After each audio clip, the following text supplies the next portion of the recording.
Don't become a victim of yourself. It's possible to become a victim of tragedy. It's possible to become a victim of gossip.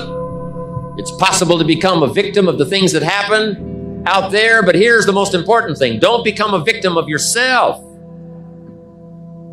Forget the thief in the alley that's after your purse. What about the thief in your mind that's after your promise? The thief in your mind that says you're too short. The thief in your mind that says you're too tall. The thief in your mind that says, well, yes, it'll happen to people out in California, but it can't happen way over here on this side of the world. I'm asking you to conquer that thief, even though you find him in your own consciousness. I want to reassure you that you can do it. I want you to reassure you that you can make the decisions. I want to reassure you that no matter what the night, no matter what the storm, no matter what the difficulty, there isn't anybody here that can't figure it out, find some things to do, step at a time, yes. Minute at a time, yes. Day at a time, yes. Week at a time, yes. But there isn't anything you can't walk away from. There isn't any challenge you can't overcome. I want you to have that kind of belief in yourself. After the long summer that we've been faithful, we've been disciplined, then, as one writer said of ancient script, in due time, your harvest will come. And I want to give you that promise today one more time. Your day will come. Your harvest is sure. It'll be there for you. And then you'll be able to say, by gosh, the hard work has paid off. The lonely nights have paid off. Working hard every day has paid off. And my harvest has finally come. Sure, there's doubts on the outside. People doubt that America's going to make it. People doubt that Europe's going to make it. People doubt that Russia's going to make it, that Poland's going to make it, that Czechoslovakia is going to make it. They doubt the whole world is going to make it. But I'm asking you not to pick up all those doubts. I'm asking you to have some faith, have some courage, believe, drive your doubts into a small corner. Don't let them loose like a mad dog, drive you into a small corner. Don't doubt the future. Don't doubt the possibilities. Don't doubt the extraordinary gifts that your distributors bring to your organization. Don't doubt that. And here's the most important one of all. Don't doubt yourself. If I've got miracle working power to change my life, so do you. If I've got the ability to change, so do you. If I've got the ability to read, so do you. If I can discover, so can you. If I can grow, you can grow. If I can develop, you can develop. If I can get an invitation like I got 6 years ago, help take something around the world, so can you. If I can stand on this platform, Idaho farm boy raised in obscurity, so can you. If the millionaire team can do it, president's team can do it, walk off with the diamonds, the trophies, so can you. I'm asking you, don't sell yourself short. You say, well, what can I do about the upcoming winters of my life, the challenges that I know I'm going to face? Here's what you can do. You can get wiser and stronger and better. Just make a list of that trio of words. Wiser, stronger, and better. Go home smarter than you came. Go home with more ideas than you came with. Get stronger. You can develop the muscle. You can develop the courage muscle. You can develop the inspiration muscle. You can develop the dedication muscle. You can get stronger. There isn't anybody here that can't get stronger. Next time we see you, may not even recognize you, how strong you're going to be able to become in language, in style, in personality, the ability to cope, the ability to handle with anything that happens, no matter what happens. And the third one is get better. We can all get better. I've gotten better. First talk I gave, I stood up, my mind sat back down. But here's the secret to my success. I stood up and did it again. I stood up and I did it again. And I did it again, and I did it again all those many years ago. I did it when I was scared, and I did it when I didn't want to, and I did it when I was ill. And I did it when it didn't work well, and I did it when they didn't appreciate it, and I didn't a lot of times when I didn't know much what I was doing. I just did it anyway. And now all these years later, I'm asked to walk on this stage with the greatest introduction I've ever had, greatest response and welcome I've ever had, the greatest opportunity I've ever had to touch this many lives with a mixture of words and heart and soul. I got better. I got better day by day and week by week and month by month, and I'm asking you to do the same thing until you can develop a long arm and a long reach, until you can develop influence that won't quit. Touch people next year you couldn't touch this year. Touch people now you couldn't touch before. Conduct a meeting now you couldn't conduct before. Heart and soul now mixed in there that wasn't theirs, missing before. I'm asking all of you to get better in spite of the winters, in spite of the downturn, the money downturn, the social downturn, the personal downturn, whatever it is. Just get stronger. Get better. Doubt's like a plague, and one of the worst is self-doubt. There are many, but that's one of the worst. The guy doubts himself, doubts if it'll last that long for him, doubts if he can do that well, doubts if he can make that much, doubts if he can accomplish all that. A chronic, excellent self-doubter, you can imagine what damage that does to your future. So here's the key. Turn this coin over and become a believer. And there's many things to believe in. One of the majors is yourself. The understanding of self-worth is the beginning of progress. We all have a certain amount of doubt. Nobody can be 100% certain. But here's what you must learn to do. Doubt your doubt and believe your beliefs. I used to be mixed up on that all those years ago. I used to believe my doubts and doubt my beliefs. And what a sad position that to be in. Learn to doubt your doubts and believe your beliefs. It's easy to doubt the future with uncertainty. It's easy to doubt the past will serve you. It's easy to doubt the community. It's easy to doubt the country, doubt the government, doubt the banks, and doubt the money. It's easy to doubt each other. And here's the worst one of all. It's easy to doubt yourself. Doubt that you can learn, doubt that you can grow, doubt that you can change. But I'm asking you to turn that around. Drive your doubt into a small corner. Don't let them conquer you. Believe in each other. Believe in your country. Believe in the community. Believe in the rest of the world and their ability to struggle with the problems and come up with the answers. Believe that things are possible. And here's the most important one. Believe in yourself. Do not doubt your own ability. Don't doubt your ability to change. Don't doubt your ability to grow. Don't doubt your ability to take command. Don't doubt your ability to learn all the skills. Whatever you want, I'm telling you it's all possible. Make this note. None of us lack the capacity.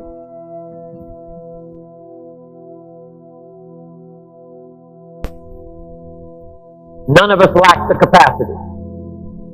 We have far more capacity than we have time to take advantage of.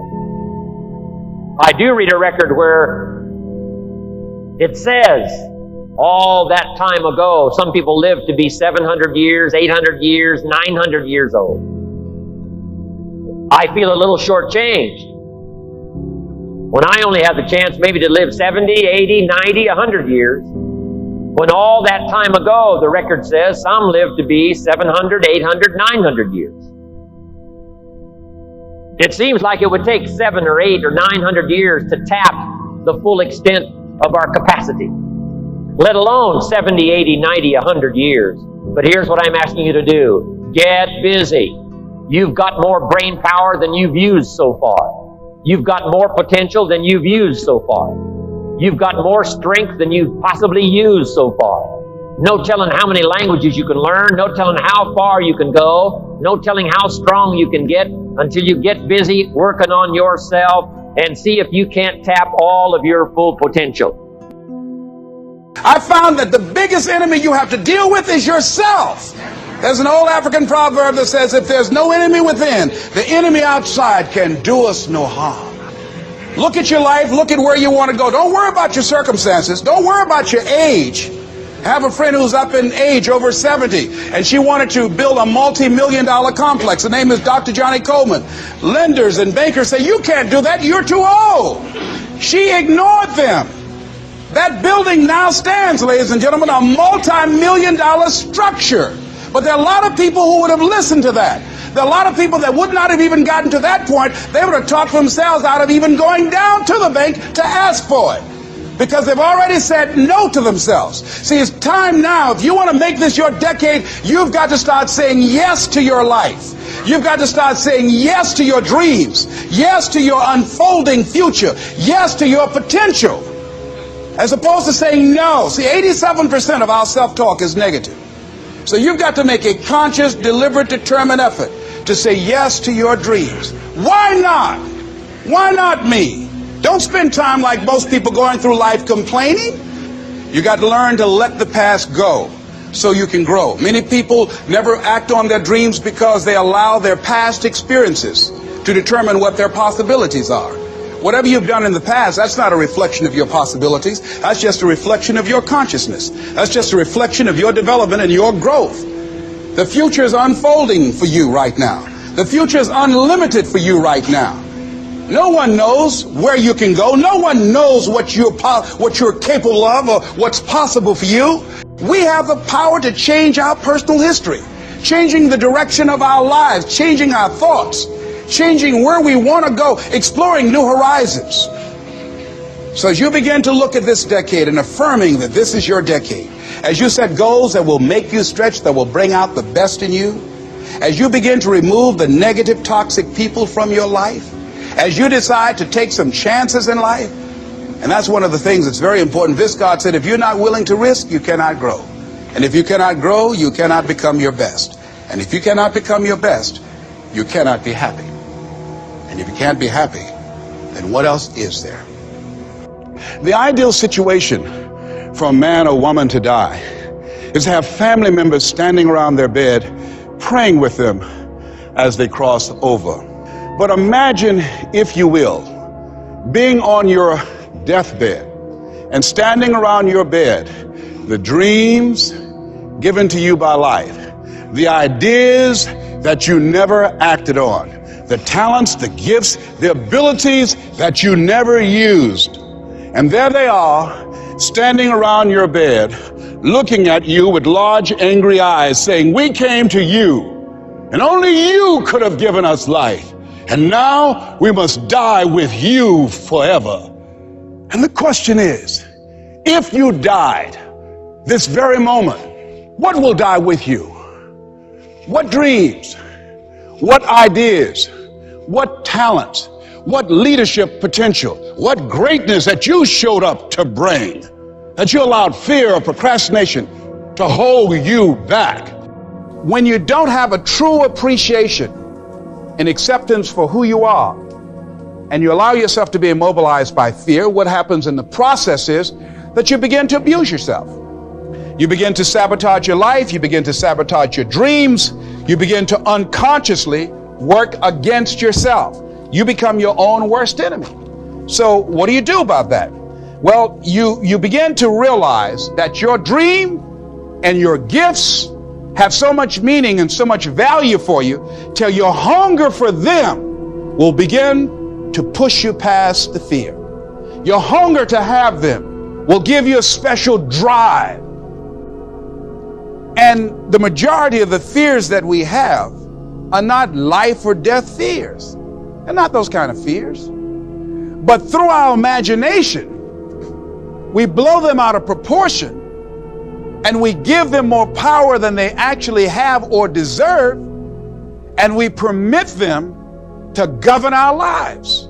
We permit them to determine how far we can stretch out on our dreams and discovering our stuff. As you assess yourself and begin to approve yourself and just say, wait, hold a minute. I've been sweating this out. What's the worst thing that can happen to me on this? Will it kill me? Will I die? Why am I going through all of these changes over this? How much power does this really have? And am I the one that's feeding the power into it? See, a lot of times we allow ourselves to be fed and to be programmed into being afraid. I mean, you watch the news and read the newspaper, you'll be scared to come out the house. You'll be afraid. So what kinds of things, what kinds of thoughts are you feeding your consciousness? What kind of things are you putting in your mind that will enable you to either move forward or to justify why you're staying where you are? The next thing is, It is important in the area of motivating yourself. It's important to know why you're doing it, because that mind will say, why bother? Why go through all this? This is too hard. No, throw in the towel. It's not worth it. Has it ever said that to you before? Here's how you can handle that. Here's how you override that. Write down 5 reasons why you deserve it. Why do you deserve what you want? Why you? Why do you deserve it? What meaning and value will it bring to your life? What's so different about you that you deserve your goal or this goal?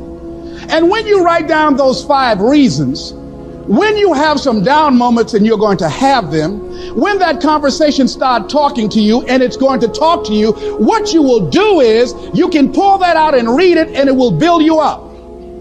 It will be your rod and your staff to comfort you through some challenging moments, because you're going to have some. Life will knock you between the eyes.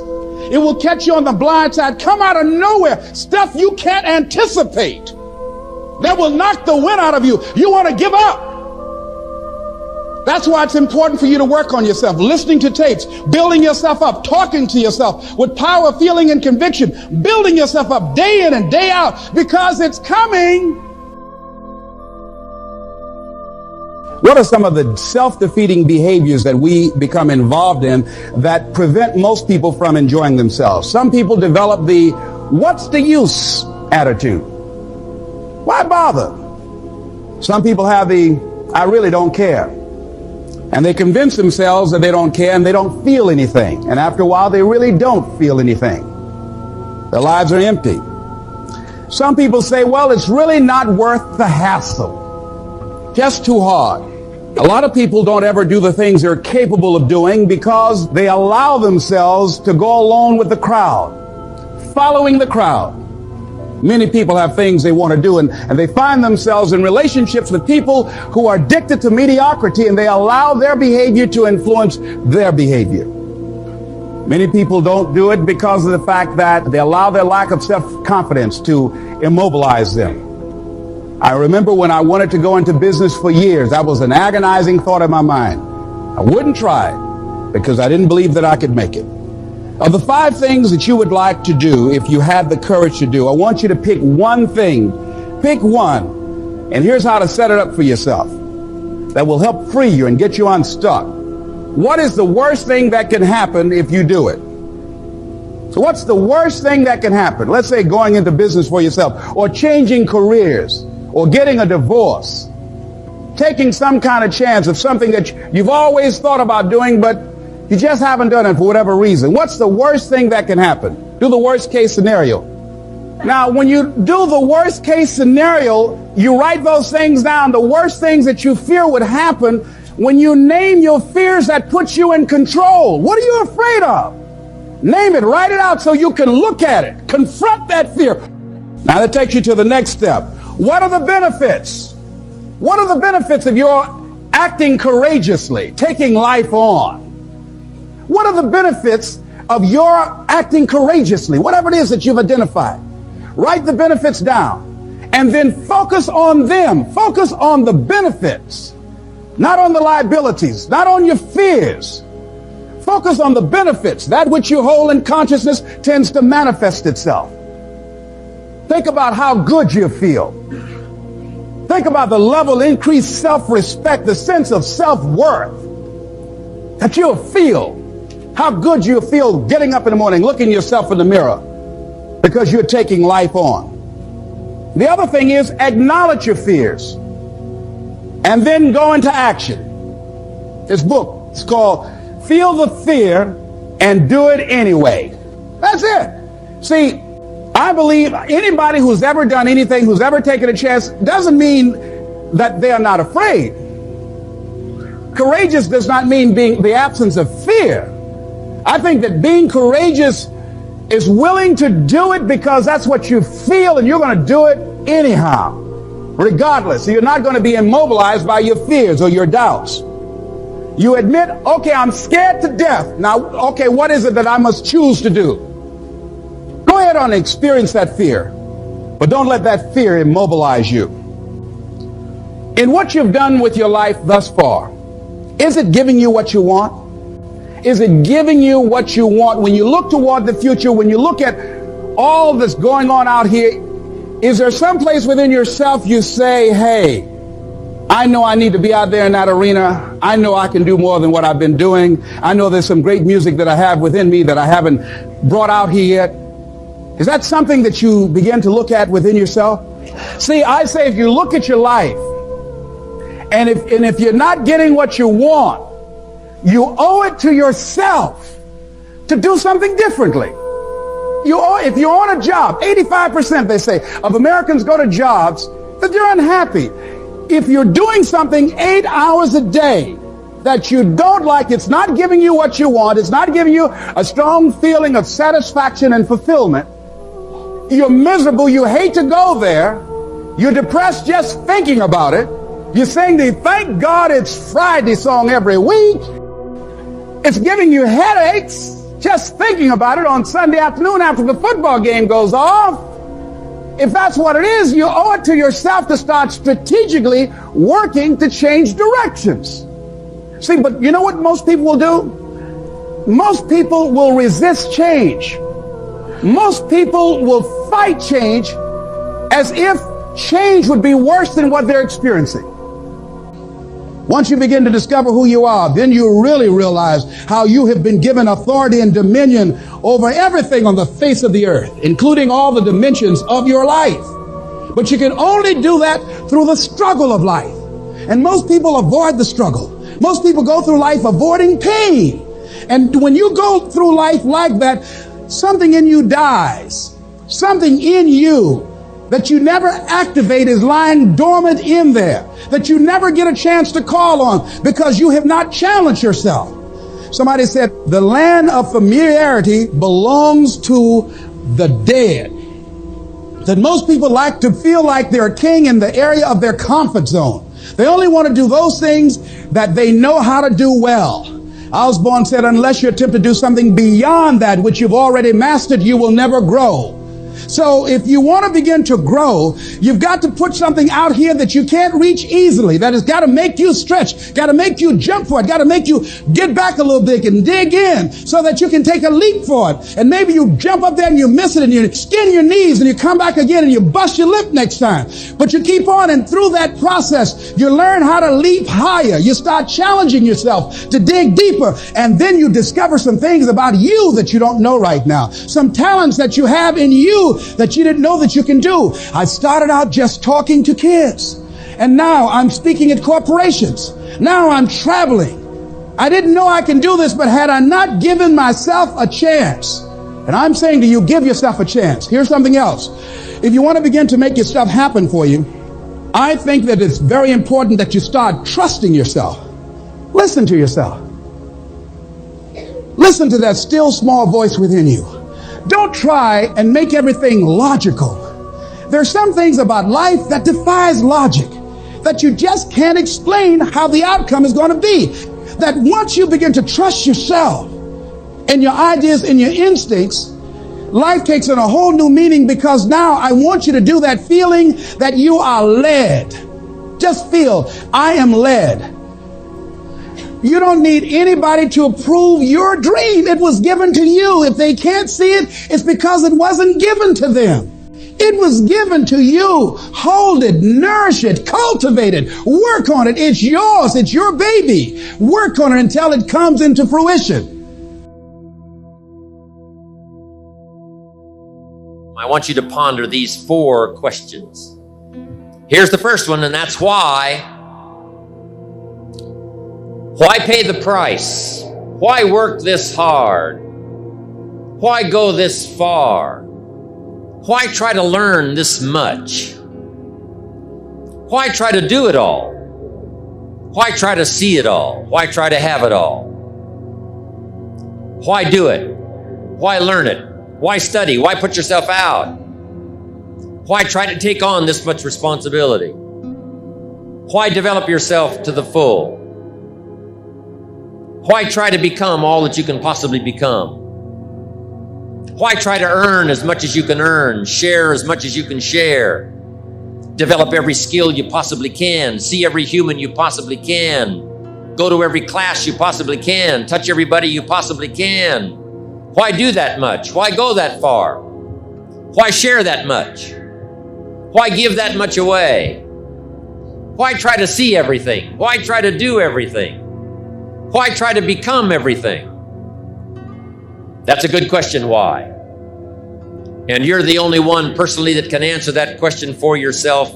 You've got to have your own list of whys. Work on your list of whys. One of the big thrusts for success is to come up with a strong enough why.